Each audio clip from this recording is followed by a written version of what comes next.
சென்ற அத்தியாயத்தின் இறுதியில் குமாரலிங்கம் மாரணேந்தல் இளவரசனாக மாறினான் என்று குறிப்பிட்டிருந்தோம். உண்மையில் மாரணேந்தல் மகாராஜாவாக மாறினான் என்று சொல்லியிருக்க வேண்டும்.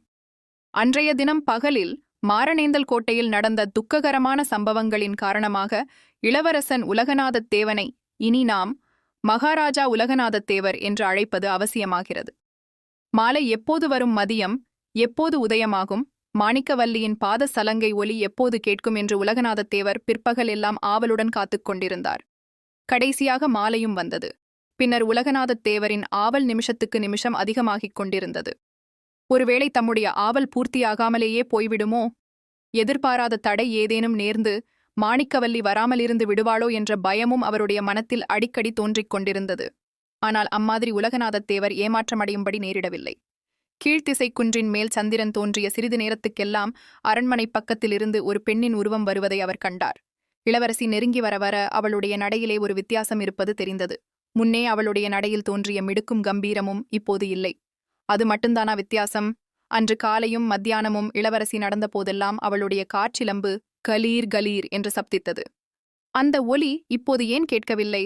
வசந்த மண்டபத்தின் குரட்டில் உட்கார்ந்திருந்த உலகநாதத் தேவர் விரைந்து எழுந்து இளவரசி மாணிக்கவல்லியை எதிர்கொண்டு அழைப்பதற்காகச் சென்றார். ஏதோ ஒரு கெட்ட செய்தியை கேட்கப் போகிறோம் என்ற உள்ளுணர்ச்சி அவருடைய நெஞ்சில் அலைமோதி எழுந்து மார்பை விம்மி வெடிக்கச் செய்தது. மாலை நேரத்தில் மடலவிழ்ந்து மனம் விரித்த அழகிய மலர்கள் குலுங்கிய புஷ்பச் செடிகளுக்கு மத்தியில் மாணிக்கவல்லியின் முகமலரை உலகநாதத் தேவர் பார்த்தார். அவளுடைய விசாலமான கரிய விழிகள் இரண்டிலும் 2 கண்ணீர் துளிகள் ததும்பி நின்று வெண்ணிலவின் ஒளியில் நன்முத்துக்களைப் போல் பிரகாசித்தன. அதைக் கண்ட உலகநாதத் தேவர் தம்முடைய உள்ளத்தில் உதித்த உற்பாத உணர்ச்சி உண்மைதான் என்று எண்ணமிட்டார். ஏதோ ஒரு கெட்ட செய்தி, அதுவும் தம்மை பற்றிய கெட்ட செய்தி, இளவரசியின் காதுக்கு எட்டியிருக்க வேண்டும். அதில் சந்தேகமில்லை. இளவரசியை மறுபடி சந்தித்ததும் ஏதேதோ பரிகாசமாகப் பேச வேண்டும் என்று உலகநாதத் தேவர் யோசித்து வைத்திருந்தார். அவையெல்லாம் இப்போது மறந்து போயின. உன் கண்களில் ஏன் கண்ணீர் ததும்புகிறது என்று கேட்பதற்கு கூட அவருக்கு நான் எழவில்லை.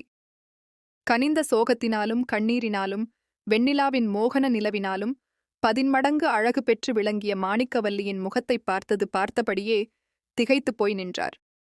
எனவே மாணிக்கவல்லிதான் முதலில் பேசும்படியாக நேர்ந்தது. நீண்ட பெருமூச்சுகளுக்கும் விம்மல்களுக்குமிடையில் சோமைலை இளவரசி, ஐயா, தாங்கள் இன்றிரவு இந்தக் கோட்டையை விட்டு போக முடியாது, இங்கேதான் இருந்தாக வேண்டும் என்றாள்.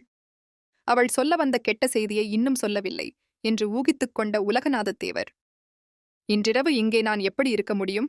இரவு நேரத்தில் தப்பிச் சென்றால்தானே செல்லலாம். எனக்கு தலைக்கு மேலே எத்தனையோ வேலை இருக்கிறதே என்றார். அதெல்லாம் எனக்கும் தெரிந்ததுதான். ஆனாலும் நீங்கள் இன்றிரவு போக முடியாது. இந்த கோட்டையைச் சுற்றிலும் உள்ள மலைகளிலும் காடுகளிலும் இன்று இரவெல்லாம் 200 வீரர்கள் 90 நாய்களுடன் உங்களை தேடி வேட்டையாடப் போகிறார்கள் என்று இளவரசி சொன்னதும் அதுவரையில் பயம் என்பதையே இன்னதென்று அறியாத வீரர் உலகநாதத் தேவரின் நெஞ்சில் பீதி பிசாசின் நீண்ட விரல் நகங்கள் தோண்டுவது போல் இருந்தது. விரைவிலேயே அந்த உணர்ச்சியைச் சமாளித்துக் கொண்டு, தேடினால் தேடட்டுமே, அவர்களிடம் நான் அகப்பட்டுக் கொள்ள மாட்டேன். அப்படியே அகப்பட்டுக் கொண்டாலும் என்னதான் செய்து விடுவார்கள், சாவுக்குப் பயப்படுகிறவன் நானல்ல என்றார் தேவர். ஐயா, தாங்கள் சாவுக்கு பயப்படாதவர் என்பதை நன்கு அறிவேன். நானும் சாவுக்கு பயப்படவில்லை. ஆனால் தங்களை உயிரோடு பிடிக்க வேண்டுமென்று தீர்மானித்திருக்கிறார்கள். தங்களை பிடித்த பிறகு என்ன செய்ய உத்தேசித்திருக்கிறார்கள் என்பதை அறிந்தால் இப்படி அலட்சியமாக பேச மாட்டீர்கள் என்று மாணிக்கவல்லி சொன்னபோது அவளுடைய குரல் நடுங்கியது. உலகநாதத் தேவர் பரிகாசம் தொனித்த குரலில், என்னை உயிரோடு பிடித்து என்னதான் செய்யப் போகிறார்களாம்? பழைய காலத்துக் கதைகளில் செய்தது போல் பூமியில் குழிவெட்டிப் புதைத்து யானையின் காலால் இடறச் செய்யப் போகிறார்களோ என்று கேட்டார். அப்படிச் செய்தால் கூட பாதகமில்லை. இன்னும் கொடுமையான காரியம் செய்யப் போகிறார்கள். அதைச் சொல்லுவதற்கே என்னால் முடியவில்லை. அவ்வளவு பயங்கரமான காரியம் என்றாள் மாணிக்கவல்லி. இவ்விதம் சொல்லிய போதே அவளுடைய உடம்பு நடுங்குவதையும் அவள் முகத்திலே தோன்றிய பயங்கரத்தின் அறிகுறியையும் பார்த்துவிட்டு உலகநாதத் தேவர் பரிகாசத்தையும் அலட்சிய பாவத்தையும் விட்டுவிடத் தீர்மானித்தார்.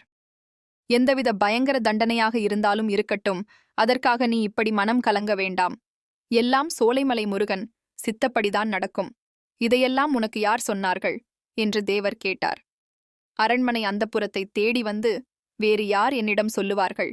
என் தகப்பனார்தான் சொன்னார் என்று இளவரசி கூறியபோது அவளுடைய கண்களிலே இருந்து கண்ணீர் அருவியாகப் பெருகிற்று.